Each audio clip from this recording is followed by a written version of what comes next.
నమస్తే ఫ్రెండ్స్, నేను డాక్టర్ సురేష్ సౌమ్యాజుల.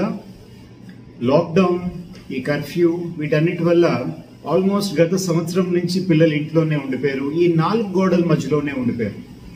వాళ్ళ జీవితం చాలా మటుకు మారిపోయింది. అండ్ ఇక్కడ ఒక చిన్న ప్రాబ్లం వస్తుంది. ఒకటి కాదు, జనరల్గా 2 ప్రాబ్లమ్స్ వస్తున్నాయి. వాటి గురించి నేను ఈరోజు మాట్లాడదలుచుకుంటున్నాను, ఎస్పెషలీ పేరెంట్స్ గురించి. ఎందుకంటే చిన్నపిల్లల యొక్క మైండ్ ఏదైతే ఉంటుందో అది ఒక స్పాంజ్ లాంటిది. ఆ స్పాంజ్ చుట్టూ ఏదైతే ఉంటుందో దాన్ని అది అబ్జార్బ్ చేసుకుంటుంది. ఆ స్పాంజ్ చుట్టూ మంచి విషయాలు ఉన్నాయి, ఒక మంచి ఎన్విరాన్మెంట్ క్రియేట్ చేసామనంటే ఆటోమేటిక్గా మంచి విషయాలను అబ్జార్బ్ చేసుకుంటుంది. చెడుని క్రియేట్ చేసి ఉంచితే, లేదంటే పనికిమాలిన వస్తువులు చుట్టూ సరౌండ్ చేసి ఉన్నాయి ఆ స్పాంజ్కి అంటే ఆ పనికిమాలిన వస్తువుల్ని అది అబ్జార్బ్ చేసి ఫీడ్ చేసుకుంటుంది. ఒక ఏజ్ అయిపోయిన తర్వాత ఇంకా చైల్డ్ యొక్క మైండ్ ఏదైతే ఉంటుందో, ఆ బ్రెయిన్ ఏదైతే ఉంటుందో అది స్లోగా లెర్నింగ్ పొటెన్షియల్ అనేది తగ్గిపోతుంది అనమాట. కొత్త విషయాలు నేర్చుకోవడం కష్టమైపోతుంది ఒక ఏజ్ తర్వాత. చిన్నపిల్లలకి ఆ ప్రాబ్లం ఉండదు. సో ఆ టైంలో మనం ఏం నేర్పిస్తామో అది బాగా గుర్తుంటుంది. అండ్ ఇప్పుడు ఈ లాక్డౌన్ వల్ల ఏంటవుతున్నది, జనరల్గా ఒక చైల్డ్ అనేవాళ్ళు స్కూల్కి వెళ్తారు, స్కూల్లో కొన్ని విషయాలు నేర్చుకుంటారు, దాని తర్వాత ఇంట్లో కొన్ని విషయాలు నేర్చుకుంటారు, ఫ్రెండ్స్తో కొన్ని విషయాలు నేర్చుకుంటారు, రిలేటివ్స్తో కొన్ని విషయాలు నేర్చుకుంటారు. కానీ ఇప్పుడు ఏమైంది, స్కూల్ లేదు. ఆన్లైన్ స్కూల్ అనేది ఏదో కొంతవరకు హెల్ప్ చేస్తుంది తప్ప రెస్ట్ ఆఫ్ ద డే అదేం పెద్ద ఉపయోగపడదు. ఫ్రెండ్స్ కలవడానికి వీలు కాదు, రిలేటివ్స్ ఎవరు ఎవరింటికి వెళ్ళట్లేదు, ట్రావెలింగ్ వెళ్తే కొత్త ప్రదేశాలు చూడడానికి అవకాశం ఉంటుంది, అది జరగట్లేదు. సో ఇప్పుడు రెస్పాన్సిబిలిటీ అంతా ఎవరి మీద పడుతుంది, పేరెంట్స్ మీద పడుతుంది. ఎందుకంటే ఆ పేరెంట్స్ ఆ పిల్లలకి ఈ ప్రపంచం గురించి ఒక రకమైన ఒక ఐడియా ఇవ్వాల్సిన రెస్పాన్సిబిలిటీ ఇప్పుడు ఎంటైర్లీ పేరెంట్స్ మీద పడుతుంది. అండ్ ఈ పేరెంట్స్ జనరల్ గా ఏం చేస్తున్నారు, వాళ్ళ ఫ్రస్ట్రేషన్స్ అని, వాళ్ళ లైఫ్ లో ఉండే ప్రాబ్లమ్స్ అని, లేదంటే ఎందుకు ఇంతలాగా స్కూల్ స్టార్ట్ అయిన తర్వాత చూద్దాంలే, ఇప్పుడు ఏమైంది చిన్నపిల్లలే కదా అని ఒక రకమైన నెగ్లిజెన్స్ వల్ల పిల్లల్ని వదిలేస్తున్నారు. వాళ్ళు ఆల్మోస్ట్ డే అంతా ట్యాబ్ చూసినా, మొబైల్లో చూసినా, కంప్యూటర్ చూసినా, లేదంటే టీవీలోని సీరియల్స్ అని, లేదా పనికి మాలిన సినిమాలు చూస్తున్నా సరే పేరెంట్స్ ఏమీ అనట్లేదు. పేరెంట్స్ వాళ్ళు దేంతో హ్యాపీగా ఉంటున్నారు, పిల్లలు ఇంట్లో నాకు డిస్టర్బ్ చేయకుండా సైలెంట్గా ఒక మూలను కూర్చుంటే సరిపోతుంది, అప్పుడప్పుడు వాళ్ళని ఏదో కొంతసేపు చదువుకుంటే పర్వాలేదు, కానీ రెస్ట్ ఆఫ్ ది డే వాళ్ళు ఎటువంటి గోల చేయకుండా నాకు ఇబ్బంది పెట్టకుండా ఉంటే చాలు అనే రకమైన ఆలోచనతో పేరెంట్స్ ఉంటున్నారు. దానివల్ల పిల్లల్ని పెద్దగా మందలించట్లేదు. అండ్ ఆ మందలించడం కూడా ఎలా చేస్తున్నారు, just for the sake of it అనమాట. అంటే రోజంతా కలిపి పిల్లలు సినిమా చూస్తే, లేదంటే ట్యాబ్లో కూర్చుని అలా చూస్తున్నారు అని అంటే ఏదో ఒక టైంలో సాయంకాలమో మధ్యాహ్నమో ఒక టైంలోని ఒక 10 నిమిషాలు వాళ్ళ మీద అరిచేసి పక్కన పడేయమని చెప్పి అరిచి కూర్చుని పోతున్నారు.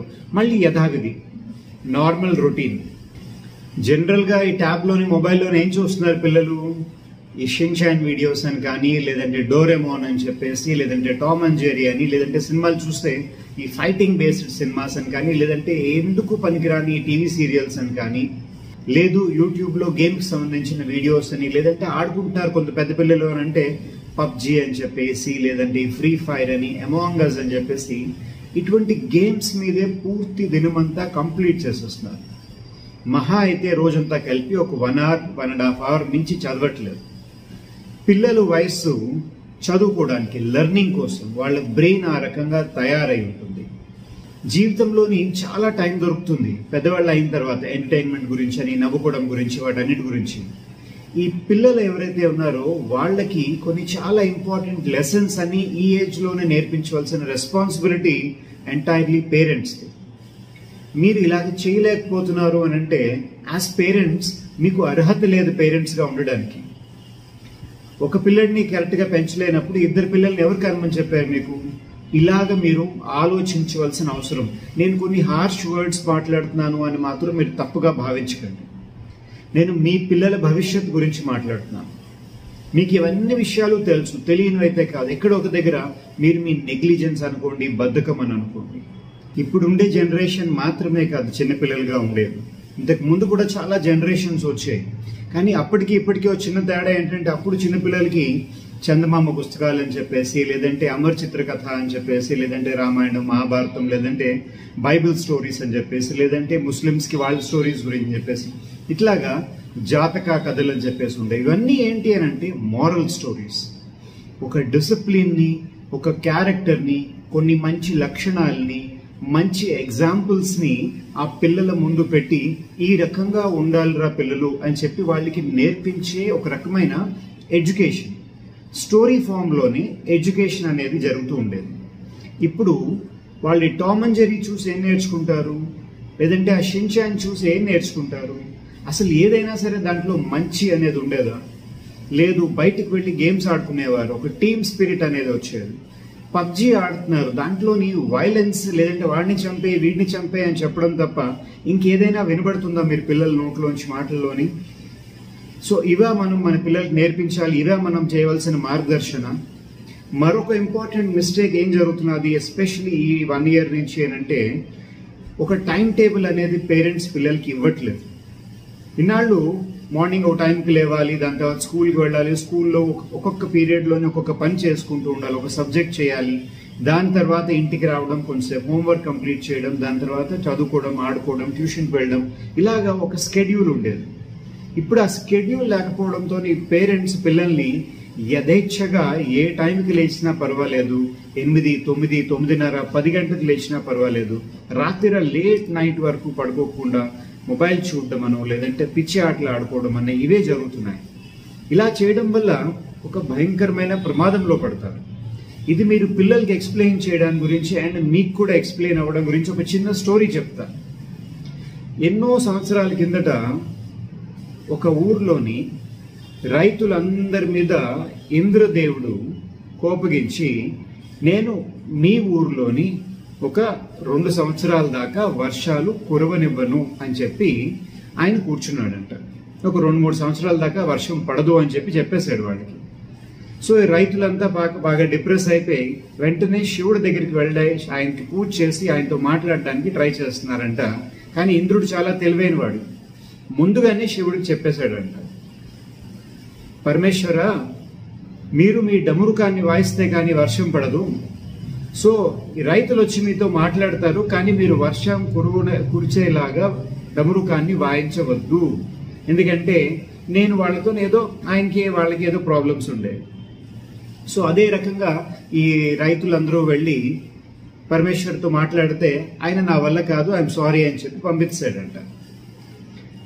కిందకు వచ్చి అందరూ రిలాక్స్ అయిపోయారు. రైతులందరూ కూడా వాళ్ళ ఇంట్లో ఉండి ఏం చేయాలి, పని ఏం లేదు కదా, పొద్దున్నే లేవడం అని, పొలానికి వెళ్ళడం అని, ఆ పనులన్నీ మర్చిపోయి అలా ఇంట్లో కూర్చుని హస్ కొట్టుకుంటూ మాట్లాడుకుంటూ వర్షం ఎప్పుడు పడుతుందా, ఈ టైం ఎప్పుడు అయిపోతుందా, ఈ 3 సంవత్సరాలు అన్నారు కదా, ఈ 3 సంవత్సరాల కాలం ఎప్పుడు అయిపోతుందా అని వేచి చూస్తున్నారంట. కానీ వాళ్ళల్లోని ఒక రైతు ఉన్నాడు.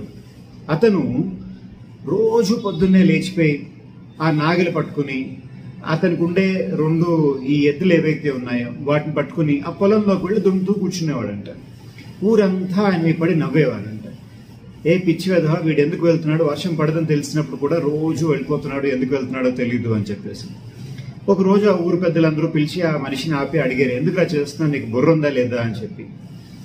అంటే ఆయన చెప్పాడంట, అలవాటు పోతుంది నాకు, రోజు పొద్దున లేవాలి, దాని తర్వాత పొలంకి వెళ్ళాలి, పొలంలో ఒళ్ళు వంచి పని చేయాలి, నాకే కాదు నాకుండే ఆ ఎద్దులు కూడా అలవాటు పోతుంది.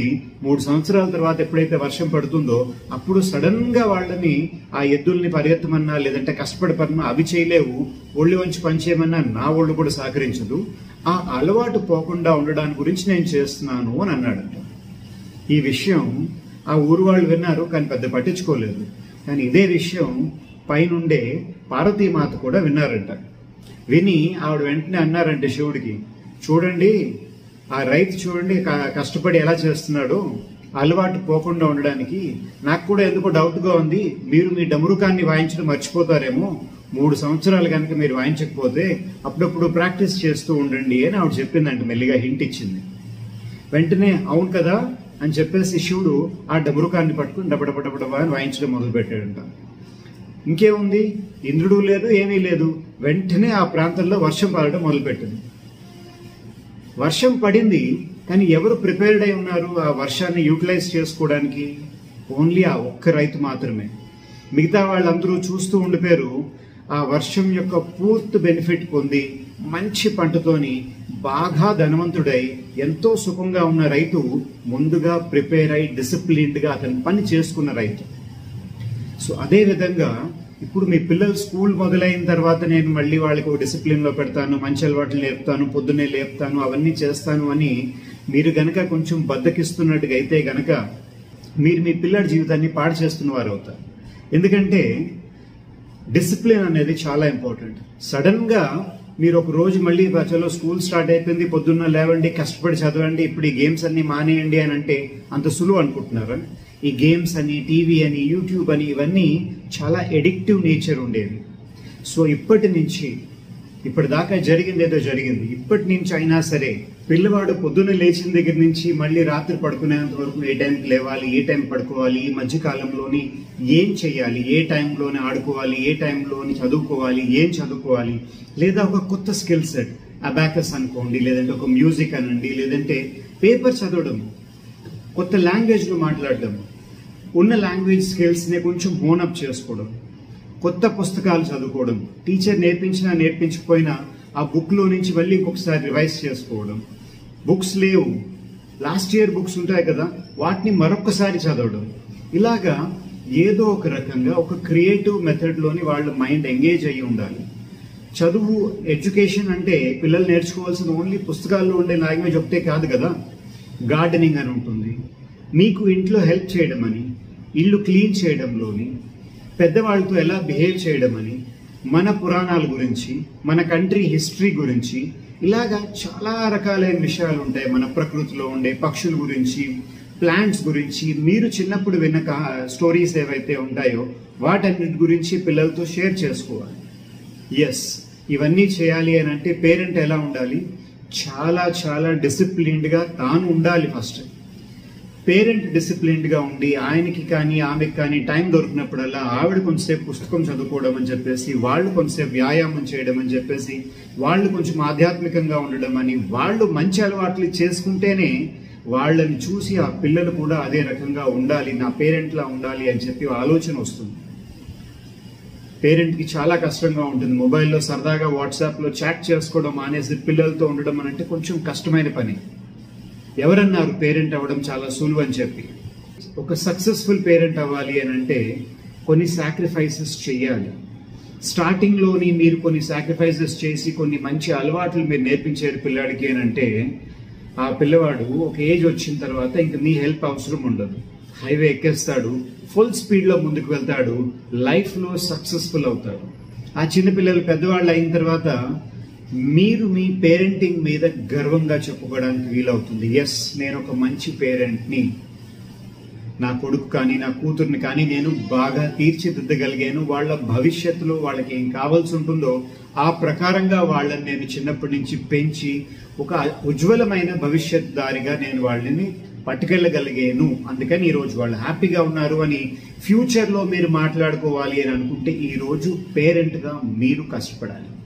సో పేరెంటింగ్ గురించి మనం మొదలుపెట్టిన ఈ సిరీస్ ఏదైతే ఉన్నదో కొందరు ఆల్రెడీ పేషెంట్స్ వాళ్ళు అడుగున్నారు. సో దాని గురించి నేను ఈ వీడియో పెట్టున్నాను.